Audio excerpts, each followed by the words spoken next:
ফুটন্ত গরম পানিতে 2টি ডিম এবং 1টি আম দেব। দেখুন তারপরে কি ম্যাজিক হয়। এখন আমি 15 মিনিটের জন্য ঢেকে দেব সিদ্ধ করে নেওয়ার জন্য।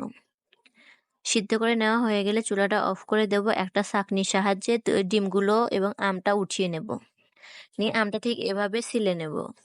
ছিলে নেওয়ার পর একটা ব্লেন্ডার জালে আমগুলো চিপে নিয়েছি। এখন 2টো ডিম দিয়ে দেব, সিদ্ধ ডিম, 2টো কাঁচামরিচ, কিছু ধনিয়া পাতা, 1 টেবিল চামচ লবণ, 1 চা চামচ চিনি, 1.5 চা চামচ গুঁড়া দুধ, 1 চা চামচ গোলমরিচের গুঁড়ো, 1 চা চামচ হোয়াইট ভিনেগার এবং ভেজিটেবল অয়েল দিয়ে একসঙ্গে ব্লেন্ড করে নিলেই হয়ে যাবে সীমাস কিচেনের নতুন রেসিপি কাঁচা আমের মেয়োনিজ।